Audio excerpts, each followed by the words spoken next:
joining me to talk about this very important topic, helping children grieve. It's a journey, grief. There are many theories around it, and I'm not going to talk about any of them. What I'm going to talk about today is what I've learned from children, from families, and from life along the way. You can see I have a number of letters next to my name. Basically, they mean that I am a registered psychologist and registered play therapist, and I'm a board-approved supervisor for both psychology and play therapy. I'm also a therapeutic life story work practitioner with a graduate diploma in developmental psychiatry and life story work from Dr. Richard Rose's model in the UK. So my career has been devoted to working with children and families, and since 2010 I've been working with children and families with grief and bereavement, and in particular traumatic grief and bereavement. However, I do of course have my own story, and so I will start by sharing a little bit about that, because that's part of who we are as well. And when we're talking about grief and loss, we're not talking about pathology in the sense that you might talk about other reasons that people come and see a psychologist. We also talk about being well and what helps us develop strength and resilience and hope for the future. For me, my journey started really early around grief and loss. This is a photo of me. I believe quite a rare photo, not just because I'm older and we didn't have digital cameras, but also because my mother had a very traumatic start to her parenthood. She was traumatically bereaved, widowed is the correct term, I guess, when she was 6 months pregnant with me. Her husband, my father, died in a hit-and-run motor vehicle accident, which was in Sprayton back in 1969. Whoops, now I've let you know how old I am. Don't be fooled by the smile though, because it was a traumatic start for my mother, and also therefore for me, because neurobiologically and through hormones and cortisols, I also was bathed in grief and loss very early. And so I cried nonstop after, actually she had a traumatic birth as well as trying to manage a mortgage and be a working mum and a new parent. So I did scream and cry, and the GP told my mother and my grandmother to just put me in a room and shut the door. I was fine. I was physically healthy, perfectly okay, and that it would eventually stop. Fortunately, they didn't listen to that advice, and I was bathed in comfort, protection, nurturing, and rhythm and routine. And as a result, you can see I turned into a healthy child. Whoop, just move that aside because you don't need to see me right now. And that is me with my mom at 8 months, and again at 2 years, and with my grandparents who were her parents. And I spent a lot of my early years on a dairy farm at the foot of the Western Tiers, where I did have a rich environment full of love and hope and trust for life. And I did learn a lot early on about birth and death and lifetimes in between, naturally being on a farm. We also had chickens and ducks and geese and lambs and calves, being a dairy farm, of course. And so I became curious about those things, and alongside my grandparents, I was regularly up there and helping them down at the dairy or out in the paddocks or feeding the chooks. So very early on, I had a little bit of an understanding about plants and animals and death and dying. Of course, I started school, and I became very aware that there was more to life than just plants and animals living and dying. I became aware of a child in my class in grade 2 that lost their mother. This, of course, was quite a shock for me, given that I didn't have a father in my life for the first few years. I started to fret and regress in my behaviours and my toileting. I withdrew. I wasn't my happy, sunny self, and I was quite irritable. Fortunately, there was a time I think, quite some weeks. It took until my mother was able to elicit from me that I was very scared about the fact that she might die and that I would be left alone. Fortunately, she shared with me how many people loved me and would be able to look after me, and that I would be okay, regardless of whether she did die, which was going to be very, very rare and unlikely, which reassured me somewhat. However, I shortly after this experienced the tragic death, very early death of my grandmother on my paternal side of the family. And my aunt was also in the car with her and was quite injured and was in hospital for 6 months. And so my cousin, who was only about 6 months older than me, suddenly was in my bedroom sharing my space. And I learnt about that too. By grade 4, I was quite deeply troubled by some of the children being bullied in my class. They always seemed to pick on the same couple, and Henry was one of them. Being young and a little vulnerable, I didn't know how to stand up to those bullies, and it was an awkward situation, and I can clearly remember a couple of occasions I was quite distressed, but I didn't do anything.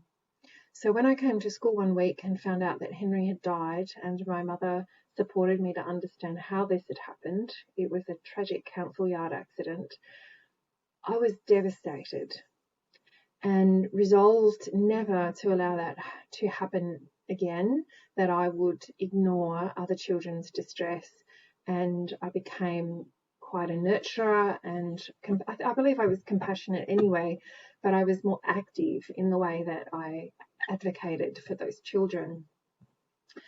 And I believe that that set me on the course of where I ended up, wanting to make a difference to kids, all kids, and especially the ones that didn't have the same opportunities that I did. By grade 7, I had another classmate, and these children were in my classes, and he died also on his way home from school on his bike, hit by a car. This was really confronting for me. I started to question, does everybody die? Like, will all my friends die? Maybe it's because of me. And so I questioned a lot of things around that time as well. Also that he was a really bubbly, happy kid. It didn't just happen to the vulnerable kids. It happened to every kid, potentially. Then again in grade 9, another classmate, and this time a drowning accident in a place that I regularly visited with my family, that I spent time in, and including crossing across this waterway, as did Todd and his cousin Rowan. Devastatingly, it wasn't only Todd that died as a result of that accident. His cousin was so troubled and so guilt-ridden that he also died by taking his own life within a year of that happening. What was more troubling for us as students at that time, being 15, 16 years old, was that we were told it was an accident. The gun had gone off accidentally. We knew otherwise. There'd been talk, but no one really knew what to do to help him other than to be there. And so we were deeply affected by that loss, in addition to the previous ones, including me. And I really did wish that we could talk more about this, that it wasn't hidden, that we could stop it happening. So by the time I'd finished high school, I was on a trajectory of trying to find answers. And I started asking questions about my own father also, and was given a response by one adult that burned into me that I'll never forgot, which was, well, you didn't really know him anyway, so there's nothing to lose. Wow. The 30-30-30 rule came to play, where 30% of people are incredibly unhelpful in what they say. So I set out on a journey with a goal as a psychologist that I was going to learn as much as I could about this. And I started on a bit of a wandery journey, but I ended up doing what I'd set out to do, and that is to have the great privilege to work with children and families through those struggles. So I've learned a little bit along the way, so I'll share a little with you today. So I get to adulthood And I decided that, well, I know a little bit about this stuff, so perhaps, I can help my own children now. So I very rapidly became a mum with 3 unplanned pregnancies quite close together. I was very, very fortunate to have that happen to me. But at the time, it was a little chaotic. So Mr. 4 goes off to kindergarten and he desperately wants pets. So we get Duncan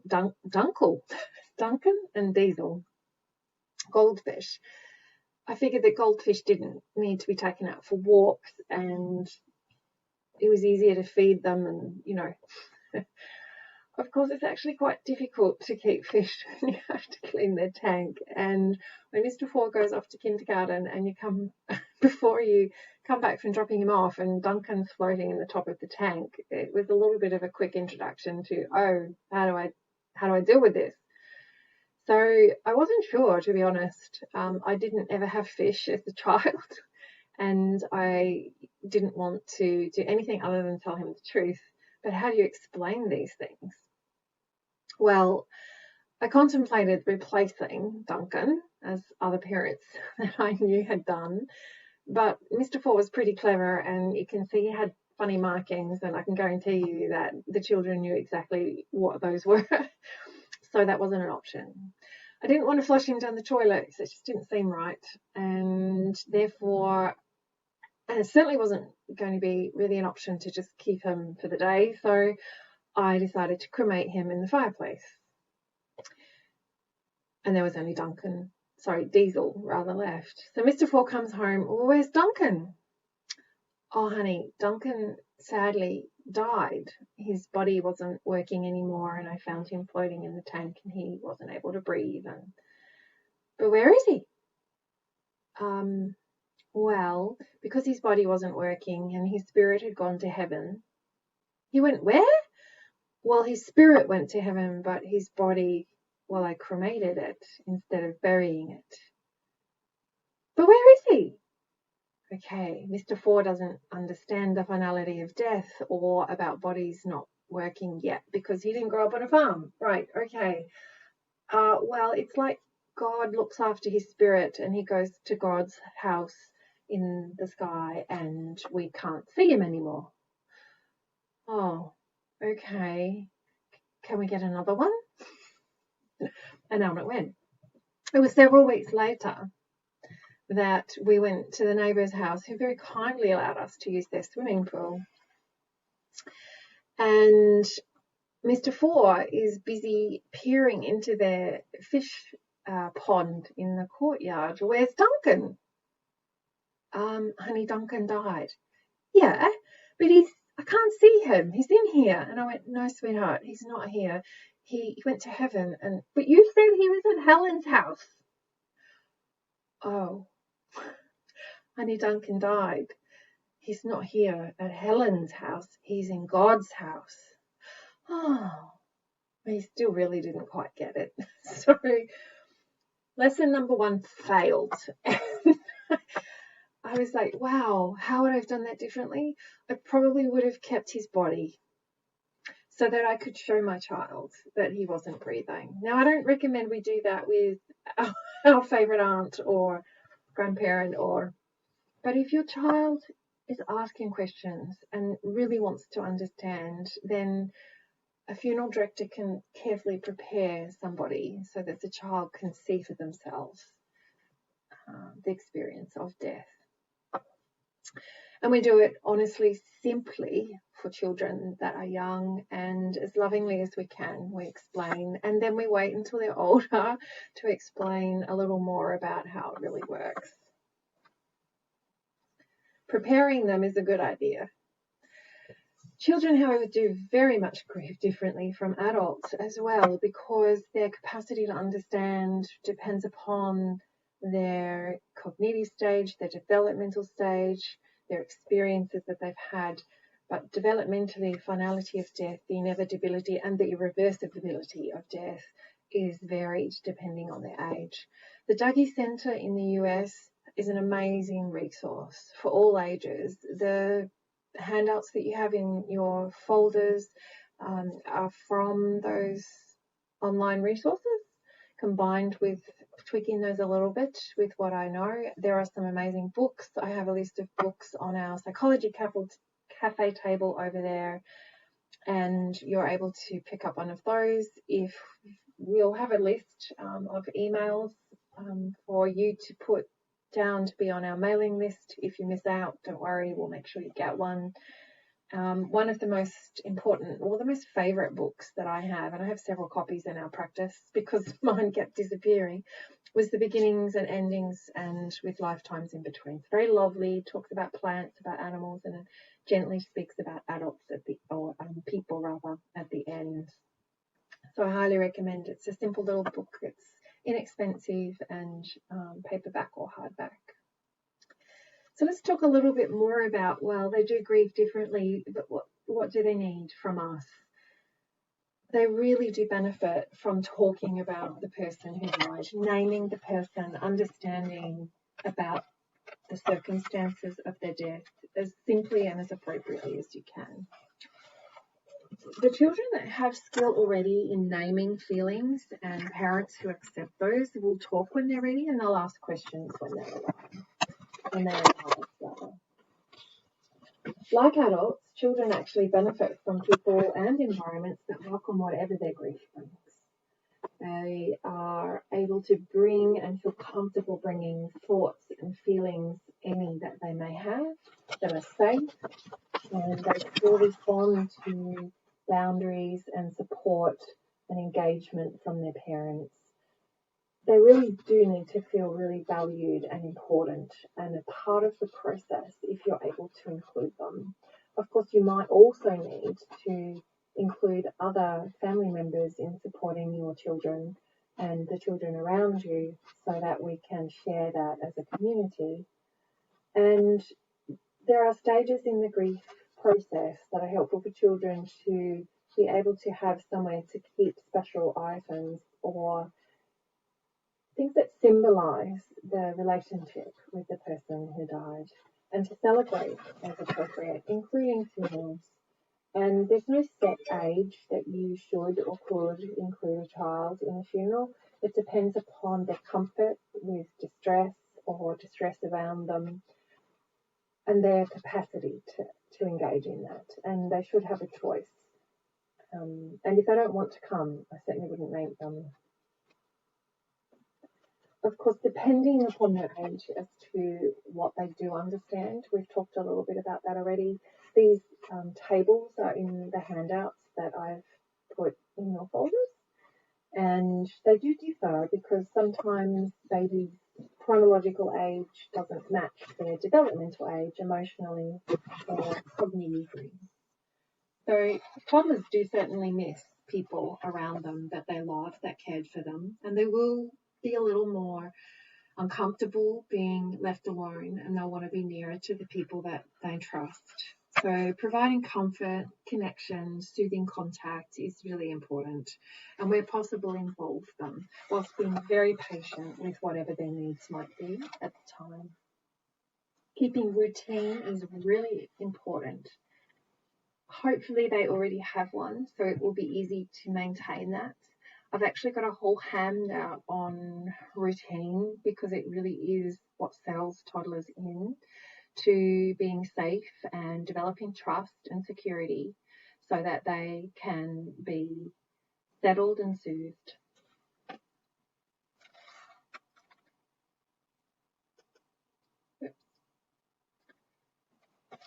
So most children don't need therapy. Some statistics say around 30% of children benefit from engaging with a therapist.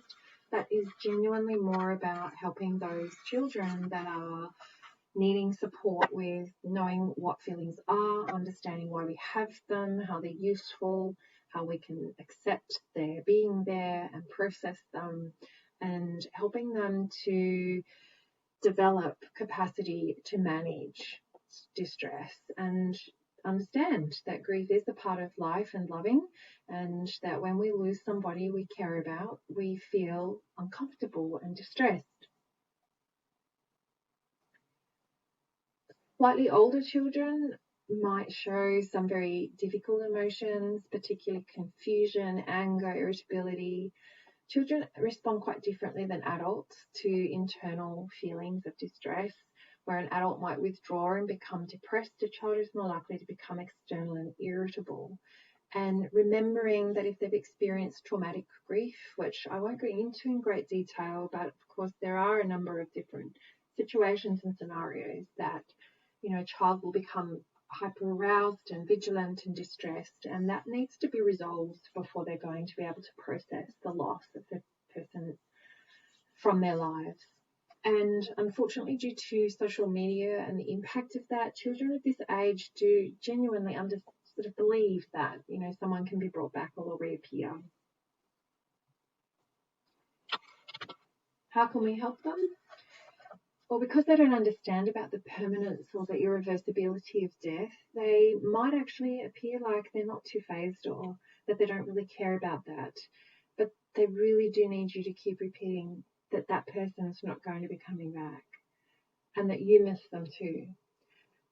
Don't tell them something that isn't correct and don't hide it from them. They will remember that you hid it from them, and you'll actually potentially cause them quite a level of distress later on, which didn't really need to be the case. And as in heaven's house or God's house, it's really important to help them understand the facts of the body not working, sickness, illness, injury, and remember that they really do fear at this age too the loss of maybe more people in their lives.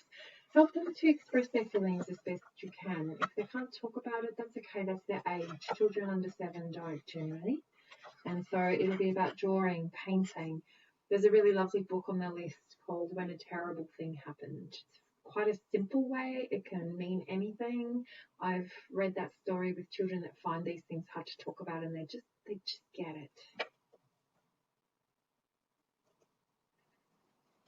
Children 6 to 9 have a deeper understanding of the reality of death, and they can be quite troubled, become very aware of their own mortality, and they ask a lot of questions, some of them very difficult. They tend to ask questions of people they care about and feel safe with. However, if you're also grieving, they sometimes become quite concerned about upsetting you, and they will tend to withdraw and shut down. They also don't wish to be pathologized or seen as different or feel like they're doing the wrong thing, and they become quite distressed about the reality of death and that people they can care about do die. It doesn't just happen to other people. It's a very sobering experience for them, and they can regress quite significantly and become quite clingy in 1 minute, and then next and they're wanting to be treated like a much older child. It's a very confusing time. Always explain to them that it's okay to talk about death, and it isn't a babyish thing to do, and it's not embarrassing. And it's not embarrassing if they cry or they become upset. That it's normal to worry that maybe you did something that caused it or made it uncomfortable for someone. They might worry that they didn't like the child or the adult that died.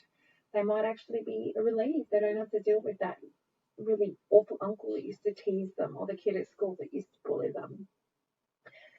It's really important to understand that none of those thoughts or feelings had anything to do with the child or the adult's death.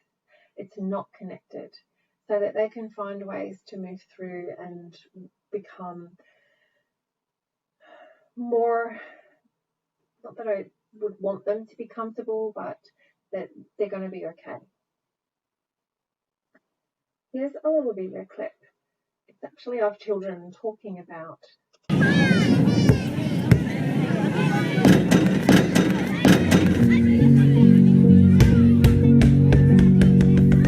someone I love died. I've been crying, like, a lot. One day I'm playing basketball, and the next day, it's like everything is different. I don't know, it's hard to explain. But to me, grief just feels like an empty hug. Sometimes I just don't feel like anyone gets it. Everyone says it's totally normal to have all kinds of thoughts and stuff. To me, Grief feels like I'm going to be sad forever. I wonder if anyone else feels this way? To me, grief feels like my heart hurts.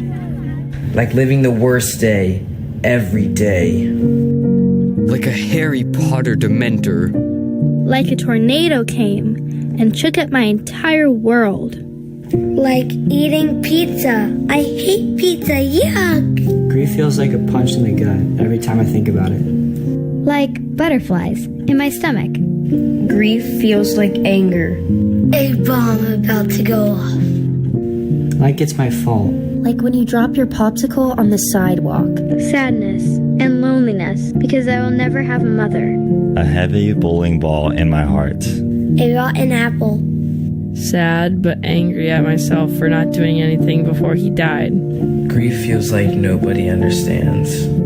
Like something blocking out the sun. Grieving can feel different for everyone, but you can go somewhere and be with other kids your age who are grieving too. Places like the Dougie Center offer safe and comfortable spaces to play, talk, and express yourself, no matter what. Children are most drawn to spending time with each other and with family that they care about. And so, in actual fact, groups are often the best place to find children their own age that are also experiencing grief and loss, and that it's okay and normal to feel anger and sadness and frustration and fear. And for teens and young adults, they benefit a lot from here into relationships, and so small groups where children can share their experiences about losing siblings or friends in classes and a cousin or another young person. And most of all, ask questions of them, how they feel about it, what they think about the death, and what they worry about, and if there's anything they don't understand, to ask. Again, the most important thing is that you build a relationship with your young person so that they feel comfortable sharing what's happening for them. If that's not already in place, it's going to be very hard for them to do that, and they will seek it from outside the family, from professionals, and from people or adults that they trust. I always tell parents, you're sacked when your child turns 12. They already know values, they know right from wrong, they know what you like and dislike, they know a little bit about what they like and dislike, but they will look to someone else unless they feel comfortable enough to rehire you as a consultant. And that all depends on relationships. So what not to do, don't avoid talking about it, don't pretend that everything's normal, don't hide it. Don't push your beliefs about what's happened, and don't shut children out. Do share what you understand. Be honest, open, be patient, be available, be aware of the warning signs of masking of grief, masking of feelings, shutting down and withdrawing. Express your sympathy and empathy, and that you are there for them. These are the main points. And we only have a couple of minutes left. It's a big, big topic. It is a matter of life and death. It's a big topic. And so these are the things I really most want you to get. Regression is okay. Anger is okay. Aggression isn't okay, where you hurt people, places, other things. It's about finding safe ways to express, safe ways to withdraw that makes that okay for you. Fear is normal, but it's also important to understand that you don't cause, or you haven't it wasn't possible to prevent, and that people do die. Crying's absolutely okay. Chemical changes occur. It helps us to feel better, and it does heal. The more we cry now, the less we cry later.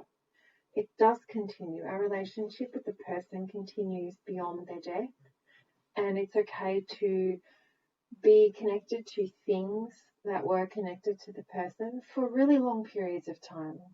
It doesn't mean that it's important, because not everyone needs to do that, but for a lot of people it is.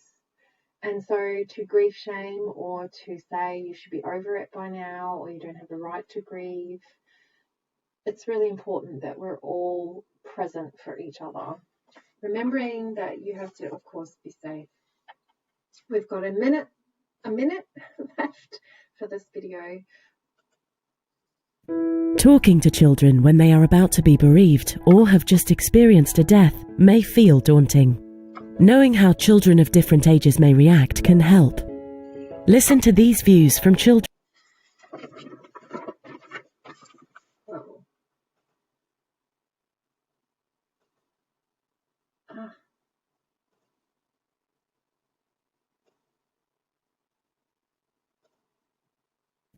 Talking to children when they are about to be bereaved or have just experienced a death may feel daunting. Knowing how children of different ages may react can help. Listen to these views from children who have been bereaved in real life. I found it hard to know what I was supposed to do when I saw my mum. Maybe the doctor could have helped me to know where her body was hurting and where we needed to be careful if we touched her. Even my little brother, who was 6, wanted to know what was happening. He could tell that Mum wasn't well. It would have helped if someone we trusted had said what was going on in simple words, and that she might die. Grown-ups who have to tell us that someone has died should make sure they use the word dead, and should make sure that we know what that means.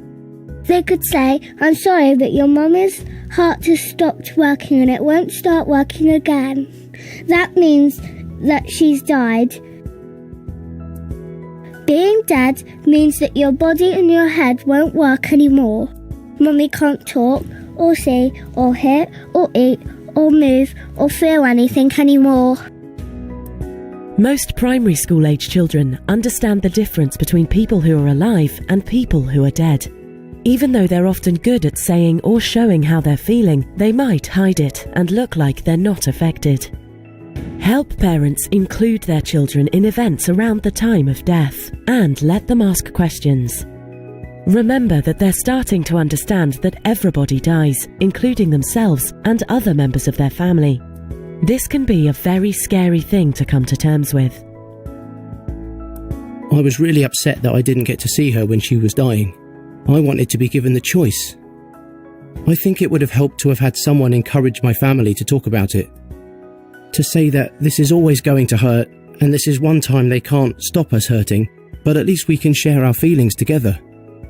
It's much harder for us if we're not included. Through adolescence, teenagers who are bereaved will be increasingly aware of the impact of a death in their lives. They may challenge the beliefs and explanations given by others. They might prefer talking to friends, or they might withdraw or get angry. If all their questions are not answered, they're likely to look things up online, which may well be more upsetting. Very small children have heard about people dying, but they may see death as temporary, so they can get confused and think that people might be able to come back. Avoid euphemisms like lost or passed away. Reassure them that it wasn't anything that they said, thought, or did that caused the person to die. Be honest with them about the cause of death, even if it's very traumatic. However old they are, find a way to tell them that is suitable for their age and understanding. Give them the choice whether to see the person who has died. And tell them ahead what it's going to be like in the room and what the body will look and feel like. If you tell them that it'll look like Daddy's asleep, remember to say that it's not like when we're sleeping, because we can wake up. Babies don't have the language to express their loss, but will notice when someone's gone. They will miss their voice and smell and can pick up on grief around them. They can also sense when their routine has changed. Encourage those looking after babies to minimize changes and to help build memories of the person who has died. As a healthcare professional, there are many ways for you to help families, friends, schools, and communities do and say things before and after someone dies that will help children cope with their loss. About a third of children will need some professional help to deal with bereavement, but most of them will get by with the support of their family. The way children experience death can affect how they'll deal with it later on in life. Even if you're busy, find a way to include them. Be open and honest. Listen and answer their questions. If they understand what happened and know that the death wasn't their fault, they'll be better equipped to deal with their grief in the future as they find their new normal.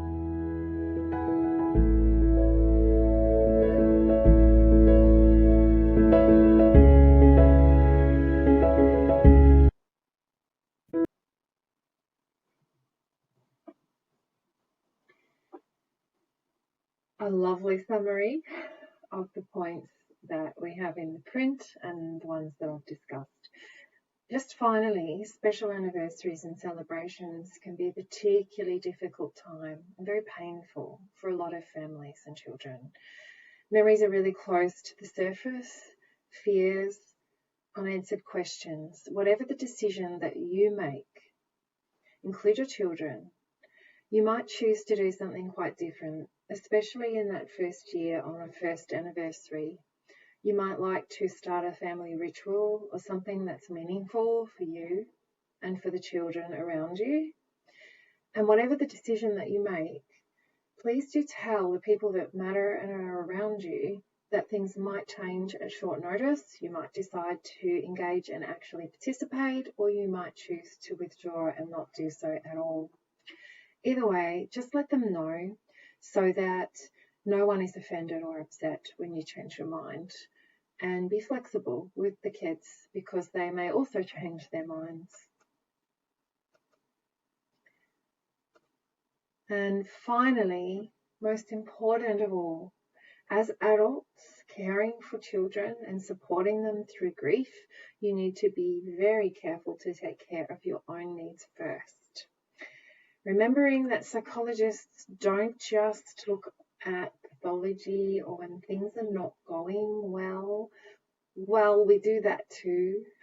When things go off track or something happens to get in the way, we certainly assist with traumatic grief and loss. However, we also help you to be well and find the things that matter, that give you balance, so that you can build that bubble around your grief and slowly start to re-engage with the world around you when you're ready, in your own time and with support. Thank you for listening. Please do come and chat to us at the end. I'll be around in some of the seminars and also at the table with my team over in the back corner with the lovely Tony and Isaac. I'd welcome you to come and chat.